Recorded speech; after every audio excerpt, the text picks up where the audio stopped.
कि रहमे मादर में पानी के एक कतरे की बूंद से उंगलियां मैंने बनाई, पोर मैंने बनाए, अंगूठा मैंने बनाया, उंगलियां मैंने बनाई, पैर मैंने बनाया, टखना मैंने बनाया, पिंडली मैंने बनाई, घुटना मैंने बनाया, रान मैंने बनाई, शर्मगाह मैंने बनाई, पेशाब व पायखाने का रास्ता मैंने बनाया, लीवर मैंने बनाया, पेट मैंने बनाई, आंतें मैंने बनाई, धड़कने वाला दिल मैंने दिया है, दिमाग में हजारों तारों का कनेक्शन डालकर चमकते हुए 2 ट्यूबलाइट आंखों की शक्ल में मैंने दिए हैं। तेरी माँ तो खाना खा रही थी और अल्लाह तेरी माँ के पेट के अंदर तेरा पैर बना रहा था। तेरी माँ पानी पी रही थी और अल्लाह तेरी माँ के पेट के अंदर तेरी आंख बना रहा था, तेरा कान बना रहा था। तेरी माँ अपने माँ के घर मायके गई हुई थी, लेकिन अल्लाह ताला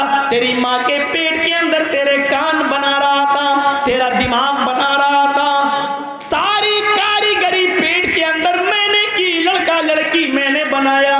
हाँ हाँ, तेरे दुनिया में आने से पहले हवा मैंने पहले पैदा कर दी, तेरे दुनिया में आने से पहले मैंने पानी पहले से मौजूद कर दिया, तेरे दुनिया में आने से पहले तेरी माँ की पिस्तान में हमने दूध पहले से भर दिया। सब कुछ मैंने किया। आए मेरे बंदे, जब तू अपनी माँ के पेट से बाहर आया, तेरे बाप ने नाम दूसरे का ले लिया है। जब दुनिया से तूने आंखें खोली, ये सारे काम मैंने किए। जब पैदा हुआ, बाहर आया, आंखें खोली तो नाम ले दिया, अजमेर वाले ने दिया, बदायूं वाले ने दिया, कछोचा वाले ने दिया, फुलवारी शरीफ वाले ने दिया। मेरे भाइयों, अल्लाह इस बेगैरती को कैसे बर्दाश्त करेगा, जबकि सारी चीजें मैंने की हैं।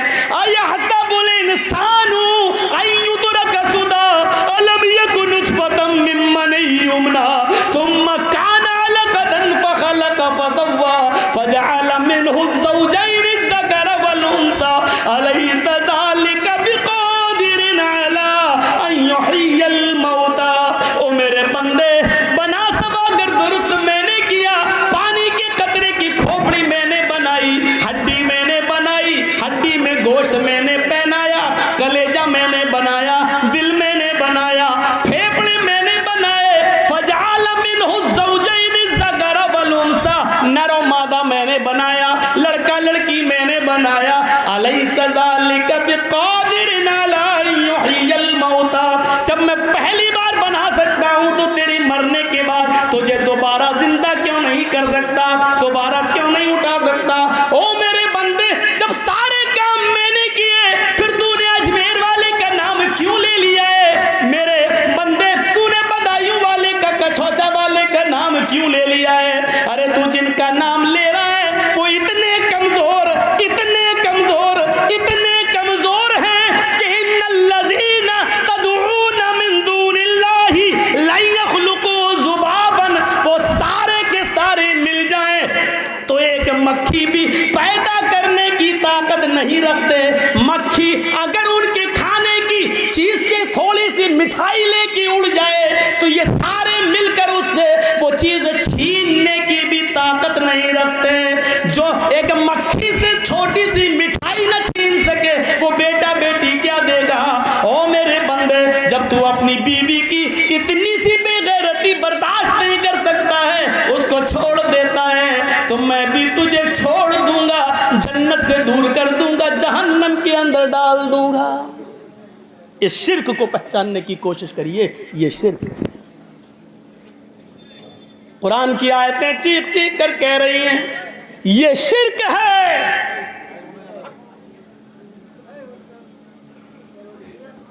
हमको पहचानने की जरूरत है। ला तुशरिक बिल्लाहि, तुम शिर्क मत करना। इन कुतिलता, चाहे तुम्हें कत्ल कर दिया जाए, और हुर्रिकता, या तुम्हें जला कर राख कर दिया जाए, जल जाना गवारा कर लेना। और जाहिर बात है, अच्छा आप देख लीजिए ये क्या चीज है। एक आदमी लिंचिंग का शिकार होता है, कई लोग उसको मिलकर मारते हैं, वो अकेला होता है, उससे ज़बरदस्ती नारे दूसरे लगवाए जाते हैं, वो अपने सामने मौत को देख रहा है, हाथ बंधे हैं, रोता ज़रूर है, लेकिन ऐसे मौके पर भी जितने मुस्लिम लोगों की लिंचिंग हुई है, मारे गए हैं, आपने देखा होगा किसी ने मौत के डर से, आपने ये ज़रूर देखा होगा कि किसी ने शिर्क नहीं किया होगा, यानी अल्लाह का इनकार नहीं किया होगा या नबी को गाली नहीं दी होगी। ये हो सकता है कि ज़बरदस्ती मार पड़ रही हो, जय श्री राम बोल रहा हो, जय श्री राम, वंदे मातरम, भारत माता की जय, ये सब बोल सकता है, बोल रहा है, लेकिन कभी आपने ये नहीं देखा होगा कि किसी ने अल्लाह को गाली दी हो या उसने मोहम्मद रसूलुल्लाह को गाली दी हो। कहा इन कुतिल तहुर्रिकता, अगर शिर्क कराने पर मजबूर किया जाए तो कत्ल हो जाना, लेकिन शिर्क मत करना। जर्जिस साहब को बुखार आ गया, सर में दर्द है, डॉक्टर के पास गए, जल्दी से 102 102 डिग्री बुखार तेज, पैरासीटामोल दिया, डोलो दिया, कुछ दिया, जल्दी से खाया पिया, खाना ना खा के थोड़ी देर के बाद आराम, माशाल्लाह अच्छा आराम मिला। मौलाना साहब कैसी तबीयत है? बहुत अच्छी, उस डॉक्टर ने मुझे ठीक कर दिया है। शिर्क हो गया। अरे फलां डॉक्टर से दवा लाए, उसकी दवा से ठीक हो गए, शिर्क कर दिया हमने, हमें पता भी नहीं चला। हम समझ रहे हैं कि किसी मजार पे जाके चादर चढ़ाओ, माथा टेको और कहो बाबा तेरे दर पे आया हूं तो झोला झोली भर के जाऊंगा, यही शिर्क है? नहीं, शिर्क चींटी की चाल से ज्यादा बारीक है। जबकि हमें क्या कहना चाहिए, माशाअल्लाह उस डॉक्टर की दवा मैंने खाई, अल्लाह ने उस डॉक्टर की दवा में शिफा रखी थी, अल्लाह के हुक्म से मैं ठीक हो गया। कहना यह था हमें, अल्लाह ने उस डॉक्टर के जरिए मुझे ठीक कर दिया, यह भी चलेगा। लेकिन हमने क्या किया, ओह अरे कैंसर था मेरी माँ को, अरे मैं अगर बंबई में टाटा हॉस्पिटल नहीं गया होता तो मेरी माँ मर गई, मर जाती। शिर्क हो गया। घर में कुत्ता पला हुआ, पालना नहीं चाहिए, मैं ये नहीं कह रहा हूं कि पालो, बहुत से लोग पालते हैं। घर में पला हुआ है, चोर आए चोरी करने, कुत्ते ने भौंकना शुरू कर दिया, चोर भाग गए, सुबह उठ के आपने कह दिया अगर कुत्ता ना होता तो चोरी हो जाती। शिर्क हो गया। इस कुत्ते की वजह से मेरे घर में चोरी बच गई, शिर्क हो गया। शिर्क चींटी की चाल से ज्यादा बारीक है। लेकिन हाँ, चूंकि यहां कसदन और जानबूझकर आप ये नहीं कह रहे हैं, इसलिए उस दर्जे में दाखिल नहीं होंगे, क्योंकि आपकी नीयत ये नहीं थी कि डॉक्टर नहीं सही किया है, आप ये जानते थे कि अल्लाह ही ने डॉक्टर के हाथ में शिफा दी है, लेकिन जबान से आपके निकल गया कि डॉक्टर की वजह से सही हो गए। यहां नीयत का दारो मदार है, नीयत देखी जाएगी। आइए, एक बियाबान जंगल है, जंगल में कुछ लोगों ने तुम्हें घेर रखा है, सबके हाथ में तलवारें हैं, आप अकेले हैं, और आपसे पूछा कि आपका नाम, मैंने कह दिया मोहम्मद जर्जीस। मुसलमान हो जी, अल्लाह का इनकार कर, मोहम्मद के रब का इनकार कर, वरना मैं तुझे कत्ल कर डालूंगा। या अल्लाह, ये सूरत हाल पैदा हो गई है, मैं क्या करूं? हदीस की किताब मुस्लिम शरीफ की हदीस के अल्फाज ये कहते हैं कि अल्लाह के नबी से यही सिचुएशन एक सहाबी ने पूछी थी कि जंगल में मैं अकेले पड़ जाऊं और लोग मुझे घेर लें और वो ये कहें कि मोहम्मद के रब का इनकार कर, अल्लाह का इनकार कर, तब मैं तुझे छोड़ूंगा। तो अल्लाह के रसूल, अगर मेरी जान जा रही हो, लेकिन अल्लाह का इनकार करने से अगर मेरी जान बच रही हो तो मैं क्या करूं? अल्लाह के नबी यहाँ क्या फरमाते हैं? आपने फरमाया, अगर अल्लाह का इनकार करके तेरी जान बच रही है तो बचा ले, अल्लाह का इनकार कर दे, क्योंकि जब तू कलमा पढ़ता है तो उसका पहला हिस्सा भी इनकार पर ही मुश्तमिल है। ला इलाहा, कोई माबूद नहीं। आप तो अल्लाह का भी इनकार कर रहे हो ना। ला इलाहा, कोई है ही नहीं रब, कोई है ही नहीं माबूद, इल्लल्लाह कह के अल्लाह का इकरार कर रहे हो। पहले तो आप इनकार ही कर रहे हो ना, पहले इनकार, ला इलाहा इल्लल्लाह, ला इलाहा कोई है ही नहीं, अल्लाह का भी इनकार, बाद में कह रहे हो इल्लल्लाह। तो अगर अल्लाह का इनकार करने से तेरी जान बच रही है तो बचा ले, जब वो तुझे छोड़ दे घर पे आ जाए तो फिर इल्लल्लाह कह देना, यानी अल्लाह के अलावा कोई फर्क नहीं पड़ेगा, तुम्हारी जान बच जाए तो ऐसा कर सकते हो। अल्लाह का इनकार करके तेरी जान बच रही है तो बचा लो। उसने मसला बदल दिया। उस सहाबी ने मसला पूछा, अल्लाह के रसूल अगर वो ये कहे कि मेरे मालिक को सजदा करो, भाई उन 5-6 लोगों में उसका कोई सरदार भी हो और वो ये कहे कि नहीं 5-6 आदमी मुझे घेर लें, सबके हाथ में तलवार है, वो ये कहें कि मेरे मालिक को सजदा करो तब मैं तुम्हें छोड़ूंगा, इसके सामने सर झुकाओ तब मैं छोड़ूंगा, और सजदा करने से ही मेरी जान बच सकती है वरना नहीं, तो क्या मैं सजदा कर दूं? तो अल्लाह के नबी ने यहाँ क्या जवाब दिया वो सुनिए। अल्लाह के नबी फरमाते नहीं, इन कुत्तिलता औ हुर्रिता, अगर तुझे टुकड़े टुकड़े भी कर दिया जाए तो करवा लेना, जलाकर राख कर दिया जाए तो करवा लेना, लेकिन अल्लाह के अलावा किसी और को सजदा ना करना। शिर्क समझ गए आप? अल्लाह को ये मंजूर है कि बंदा मेरा इनकार कर दे, लेकिन अल्लाह को ये गवारा नहीं है कि मेरा हक मार कर वो किसी और को दे दे, सजदा मेरे लिए है ये किसी और को कर दे, ये अल्लाह को गवारा नहीं है। आए दरे गैर पर सर झुकाने वालों, जंगल के अंदर अपनी जान बचाने के लिए भी किसी गैर के सामने सजदा करना जायज नहीं है। अल्लाह का इनकार करके जान बच रही है तो बचा लो, लेकिन अगर किसी को सजदा करके तुम्हारी जान बच रही है तो नहीं बचा सकते हो। मर जाना गवारा कर लो, लेकिन गैर को सजदा ना करो। मुस्नद अहमद ही की एक हदीस है ना कि 2 लोग एक बुत के पास से गुजरे, मर्रा रजुलानी आला सनम, एक बुत के पास से गुजरे, एक मूर्ति के पास से गुजरे।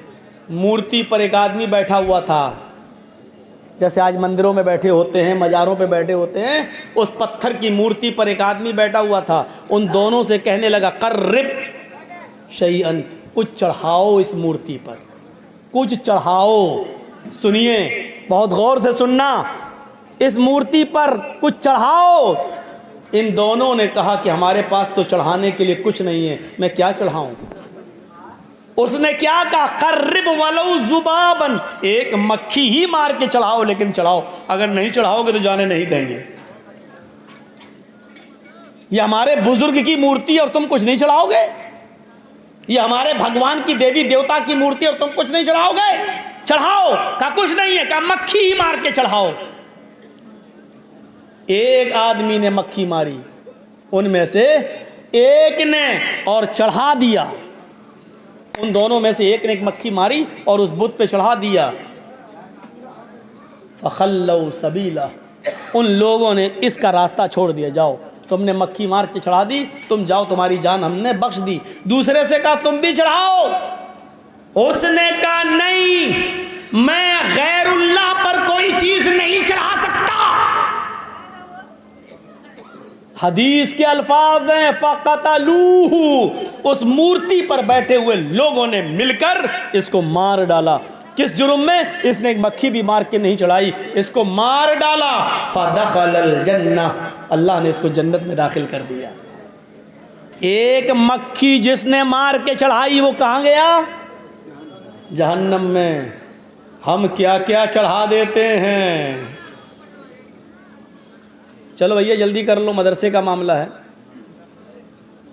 जो लोग, आप लोग अगर ये काम पहले कर दें तो हम लोगों को क्यों टेंशन नहीं करने तो करें। मदरसे का मामला दे दीजिए भाई, आप लोगों के मदरसे चल रहे हैं, अल्लाह ना करे कि और जगहों की तरह हालात ख़राब हो जाएं, मदरसे बंद हो जाएं। आप दीजिए, मदरसे का ताउन ज़्यादा से ज़्यादा करिए।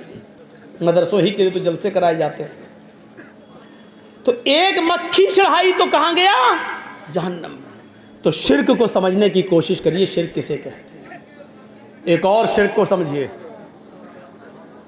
और बहुत अच्छी मिसाल दे रहा हूं मैं। ये कौन सी जगह है? चिमनी बाजार। आपके यहाँ का कोई आदमी दिल्ली में काम करता है, 2, 4, 6, 7 महीने, 8 महीने, 1 साल के बाद आता है। चिमनी बाजार से एक आदमी दिल्ली घूमने गया, आपके यहाँ ठहरा, आपने उसको कुतुब मीनार घुमाई, आपने उसको दिल्ली की जामा मस्जिद घुमाई, लाल किला घुमाया। अब वो वापस आ रहा है, आपने उसको कहा भाई अब तुम चिमनी बाजार जा रहे हो? जी। गांव में मेरी बीवी रहती है, बच्चे रहते हैं। जी।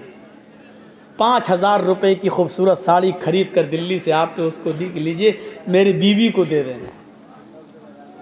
आप उसकी साड़ी को लेकर आ रहे हैं, घर पहुंचते हैं, अपने नहाते हैं, धोते हैं, नाश्ता पानी करते हैं, चल दिए कहाँ? अपने दोस्त की बीवी के पास उसको साड़ी देने के लिए। दरवाजा खटखटाते हैं, बीवी ने दरवाजा खोला। जैसी दरवाजा खुलता, सामने गांव का आदमी खड़ा है, अंदर दोस्त की बीवी है। बीवी ने कहा कहिए कैसे आना हुआ? आपके शौहर ने आपके लिए साड़ी भेजी है भाभी, मैं दिल्ली गया था घूमने के लिए, आपके शौहर के पास रुका था, जब वापस आने लगा तो आपके हस्बैंड ने, आपके शौहर ने ये खूबसूरत साड़ी भेजी आपके लिए। ईमानदारी के साथ बताइएगा, दिल से बताइएगा, जर्जीस का चेहरा देखकर नहीं। बीवी को किसकी तारीफ करना चाहिए? ईमानदारी का जवाब यही है, जिसने साड़ी भेजी उसकी, यानी शौहर की तारीफ। लेकिन बीवी बजाय शौहर की तारीफ के साड़ी देने वाले की तारीफ करने लगे, जो लाया है उसकी तारीफ करने लगे। एक्सक्यूज मी, माशाल्लाह आप तो बहुत अच्छे हैं, दिल्ली से साड़ी ले आए, आइए चाय पी लीजिए। और अपने दिल के सारे दरवाजे उसके लिए खोल दे। दिल्ली में आप बैठे हैं और मोहल्ले के किसी आदमी ने आपको खबर दे दी, साहब साड़ी आपने भेजी, और आपकी बीवी तो गुलछर्रे उसके साथ उड़ा रही है जो साड़ी लेके आया।